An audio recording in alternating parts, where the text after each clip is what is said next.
नमस्कार दोस्तों, प्रशांत एंटरप्राइज से मैं सुदर्शन आप सभी का बहुत स्वागत करता हूं। आज का वीडियो हमारा बहुत ही खास होने वाला है। तो मैंने काफ़ी कमेंट में देखा, काफ़ी लोगों का एक बहुत बड़ा कंप्लेन आता है, सर हमारी सुई टूटती है या फिर बटन टूटती है। तो आज का वीडियो हमारा बहुत ही खास होने वाला है। इस वीडियो में हम आपको बटन मशीन के सेटिंग के बारे में बताएंगे कि आपकी मशीन में जो सुई टूटने का और बटन टूटने का प्रॉब्लम को किस तरह से सॉल्व किया जाए। तो वीडियो के अंत तक बने रहिए। इस वीडियो में आपको बहुत कुछ सीखने जैसा है और प्लीज़ वीडियो को भगा के मत देखिए। जब आप भगा के देखते हैं तो काफ़ी चीज़ें आप मिस कर देते हैं, फिर आप समझते हैं मुझसे हो क्यों नहीं रहा है। तो आप स्टेप बाय स्टेप अगर सारी चीज़ों को समझेंगे तो आपको समझने में भी काफ़ी सुविधा होगी और आपकी मशीन में बहुत आसानी से वन टाइम में प्रॉब्लम उसका सॉल्व हो जाएगा। तो आज के वीडियो में हम आपको बताएंगे अगर आपकी मशीन बटन तोड़ रही है, सुई तोड़ रही है, इसको कैसे सॉल्व करते हैं। तो जैसा कि आप देख रहे हैं, ये मेरा शॉप है। जैसा कि आप काफ़ी लोग जो पुराने हैं हमारे शॉप से अच्छी तरह से भलीभूत जानकारी इनको होगी। हमारी शॉप है, यहाँ पे हमारा ज़्यादा करके जो काम होता है, आप देखते हैं कि एक ही टेबल पे हमने काज और बटन दोनों मशीन इंस्टॉलेशन किया हुआ है। और आज हम अपने ही मशीन पे आपको बताने वाले हैं कि अगर आपकी मशीन सुई तोड़े तो उसका सेटिंग कैसे करते हैं। तो सबसे पहले जैसे आप मशीन के पास में आए तो सबसे पहले आपको देखना है क्या है, इस चीज़ को आप ध्यान से समझेंगे। इस चीज़ को आप ध्यान समझेंगे। सबसे पहले जैसे आपने अपने मशीन के पंजे में बटन लगा दिया, ठीक है। बटन लगाने के बाद आप सबसे पहले पैडल को दबाएंगे और हाँ, पैडल को दबाते समय आपकी मशीन पूरी तरह से स्टॉप होगी, आपको मशीन बिल्कुल नहीं चलाना है। तो जैसे आप पैडल को दबाते हैं ये टुकड़ा आपका ऊपर हो जाता है, जैसा कि आप देख रहे हैं ऊपर हो गया। और पैडल पे पैर रखते हुए आपको चक्के को राइट साइड घुमाना है। इस तरह से राइट साइड जब घुमाते हैं तो आपका नीडल धीरे धीरे नीचे आता है। तो जैसे देखो नीडल आपका धीरे धीरे नीचे आ रहा है, तो आप देख रहे हैं कि आपका नीडल बटन के ऊपर टच हो रहा है। तो इस सेटिंग को हम कैसे करते हैं इसे थोड़ा सा हम ध्यान से समझेंगे और इसका सही तरीका क्या है और हमारी सुई सबसे पहले गिरनी कहाँ चाहिए उस चीज़ पे भी हमको ध्यान देना है। जैसा कि आप देख रहे हैं बटन मशीन में 4 होल दिए हैं, 2 आगे की तरफ और 2 पीछे की तरफ। और हमारी मशीन सबसे पहली जो सुई होती है राइट साइड में पीछे की तरफ गिरती है, जैसा कि आप देख रहे हैं। तो राइट साइड के पीछे की तरफ देख रहे हैं कि सुई हमारी होल में नहीं जा रही है। अब होल में ले जाने के लिए हमें क्या करना है, क्या सेटिंग करना है, उसको ध्यान से देखेंगे। सबसे पहले हम क्या करेंगे, यहाँ के हमारे दोनों स्क्रू को लूज करेंगे पाने के सहायता से। एक 8 नंबर का पाना, जो भी काज बटन चलाते हैं उनके पास एक 8 नंबर का पाना होना बहुत ज़रूरी है। तो 8 नंबर के पाने से हमने लूज किया और जैसा कि मैंने बताया कि पीछे की राइट साइड के पहले होल में हमारा बटन गिरना चाहिए। जब हम पंजे को लूज करते हैं तो हमारा पंजा आगे पीछे दाएं बाएं सब हो जाता है। तो जैसा कि देखो हमने पंजे को थोड़ा सा लूज करके खसकाया है और खसका के हम देख रहे हैं क्या हमारी सुई बीच में गिर रही है। हाँ, अब हमारी सुई बीच में गिर रही है। उसके बाद हमने क्या करना, उसे टाइट कर लेना। अब हमने क्या किया, अपने पंजे को पाने की मदद से टाइट कर लिया और टाइट करने के बाद हमारी पहली सुई परफेक्ट गिर रही है। और उसके अलावा हम एक चीज़ का और ध्यान देंगे कि हमारा जो पीछे से सेटिंग है ये हमारा 2 और 3 के बीच में रहना चाहिए। अच्छा, काफ़ी लोग समझ नहीं पाते 2 और 3 के बीच में रखना क्या है। तो जो आप एरो का निशान देख रहे हैं ये एरो आपका 2 और 3 के बीच में मतलब 2.5 पे रहना चाहिए। और जब आपने पहला सुई अगर आपको लगता है आपने सेट किया तो आप जब मशीन जैसे स्टार्ट करते हो तो मशीन आपकी चालू हो जाती है। तो जैसे हमने मशीन चालू किया और देखो हमारी मशीन चालू हो गई, ठीक है ना।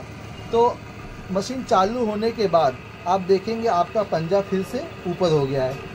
अब यहाँ पे समझने वाली बात यह है कि अभी आपको मशीन को फिर से बंद करना है। जैसे आप बंद करते हैं हमारा मोटर बंद हो जाता है और फिर से आप पैडल को दबाएंगे और आप नेक्स्ट टाइम मशीन चलने के बाद अपना नेक्स्ट टाइम सुई चेक करेंगे क्या वो अभी भी होल में गिर रही, साइड में गिर रही है।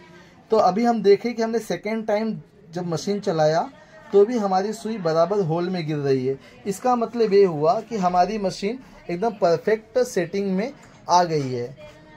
और आप इस चीज़ के लिए हमेशा निश्चिंत रहिए, अगर आपने पहला सुई सेंटर में मिला दिया है तो आपकी बाकी की सुइयाँ भी ऑटोमेटिक सेंटर में ही लगती हैं। उसके बाद आप मशीन को सारे नटा वगैरह जो भी हैं आपने खोले थे उसको टाइट कर लीजिए। और इसी वीडियो के माध्यम से मैंने एक छोटी सी चीज़ आपको और बताता हूँ। कुछ लोग कहते हैं सर हमारा पंजा बहुत कम उठता है या फिर बहुत ज़्यादा उठ रहा है, उसको हम कैसे ठीक करेंगे। तो मैं आपको बता दूँ, ये बहुत ही आसान है और बहुत ही बढ़िया तरीके से है। जैसे कि आप ये एलंकी देख रहे हैं, ये जो सी टाइप का जो पार्ट दिख रहा है, आपको दिख रहा होगा जो सी टाइप का पार्ट है, ये दो नटों से टाइट है, एक यहाँ से और एक पीछे की तरफ से। ये दोनों को लूज करने के बाद इस पार्ट को जितना आप ऊपर लेके जाएंगे उतना आपका दाब कम उठेगा, और जितना इसको आप नीचे की तरफ दबा के टाइट करेंगे उतना ज़्यादा उठेगा। अब डिसाइड आपको करना है कि आपको कितना चाहिए, कितने में आप कंफर्टेबल है। तो इस पार्ट के मदद से आप अपने दाब को ऊपर और नीचे दोनों तरह से कर सकते हैं। और जहाँ तक मुझे लगता है कि ये पंजे के सेटिंग में किसी भाई को कोई दिक्कत नहीं आनी चाहिए, क्योंकि जब हम इन दोनों नटों को लूज करते हैं तो हमारा जो पंजा है वो आगे पीछे और ऊपर नीचे दोनों दिशा में एकदम पूरी तरह से फ्री हो जाता है, और हमें अपने राइट साइड के पीछे होल में पहले सुई गिरा के सेट करनी होती है। अभी हम मशीन को चला के देखेंगे क्या हमारा जो मशीन है वो परफेक्ट चल रहा है। हाँ, एकदम परफेक्ट चल रहा है। धागे हमारे टाइट आ रहे हैं, और धागे लूज टाइट की जो सेटिंग होती है जैसा कि आप जानते हैं, और जो भाई नहीं जानते हैं तो इस वीडियो के माध्यम से जान ले। इस टेंशन सेट को हमें बहुत ही कम ही छेड़छाड़ करना होता है। जब भी धागे की सेटिंग करनी है आप इससे कीजिए। और अगर आपकी मशीन में दो होल में टाका पकड़ रही है, दो में नहीं पकड़ रही है, तो आप इसे लूज कीजिए। अगर आपकी मशीन टाके सब पकड़ रहे हैं लेकिन नीचे काफ़ी लूज बटन दिख रहा है या फिर नीचे लच्छी टाइप का दिख रहा है, तो इसे आप टाइट कीजिए।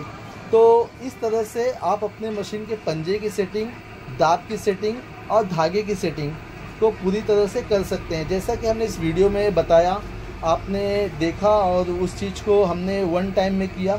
ये हो सकता है कि आपको उस चीज़ को करने में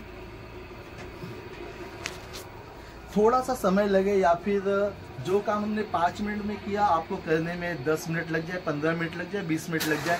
लेकिन इसकी पूरी तरह से श्योरिटी है कि आपकी मशीन, अगर आपने इतना कर लिया तो आपकी मशीन में परफेक्ट सेटिंग में हो जाएगी, कोई दिक्कत नहीं होगा। और वीडियो को बहुत बड़ा नहीं करेंगे। अगर वीडियो आपको अच्छा लगा हो तो प्लीज़ लाइक कीजिए, शेयर कीजिए, सब्सक्राइब कीजिए। और मशीन से जुड़ी हुई आपको और भी कोई जानकारी चाहिए तो आप मुझे कमेंट में लिख सकते हैं। मुझे जितना हो सकेगा हम आपके हेल्प के लिए हमेशा खड़े हैं। और जिस किसी भाई को एक ही टेबल पे 2 मशीन की आवश्यकता है वो मुझे कॉल कर सकता है, और मेरा नंबर डिस्क्रिप्शन में भी है और आप सभी लोगों के पास भी है। तो जिस किसी भाई को एक टेबल पे 2 मशीन चाहिए वो भी हमसे संपर्क कर सकते हैं। और कुछ लोगों का कहना होता है सर अगर आपसे मशीन लेते हैं तो हमें सर्विस का कैसे करेंगे। तो सर, जिस तरह से मैंने आज ये वीडियो आप लोगों के लिए पोस्ट किया है, ऐसे मेरे कई सारे वीडियो हैं मशीन से जुड़ी हुई, जिसमें बहुत ही सरल भाषा में हमने मशीन की सेटिंग के बारे में आप तक अपनी बात को रखने का और आपको समझाने का पूरा कोशिश किया है। और अभी तक ऐसा कोई कंप्लेन नहीं आया कि सर आपने हमें बताया और हमें समझ में नहीं आया। तो आप उसके लिए एकदम निश्चिंत रहिए। अगर आप हमसे जुड़ते हैं तो आप एक हमारी जवाबदारी हो जाते हो। आपकी मशीन चलाने की और आपको पूरी तरह से सर्विस देने की पूरी जिम्मेदारी हमारी हो जाती है। तो आप उसके लिए एकदम निश्चिंत रहिए और वीडियो के अंत तक बने रहे, इसके लिए बहुत बहुत धन्यवाद। और इसी तरह से अपना प्यार बना के रखिए, और मैं आपके लिए जो भी मेरे से हो सकेगा मैं आपको एक वीडियो आपके ज़रूरत के हिसाब से हम पोस्ट करते रहेंगे। आप सभी का बहुत बहुत धन्यवाद। नमस्कार।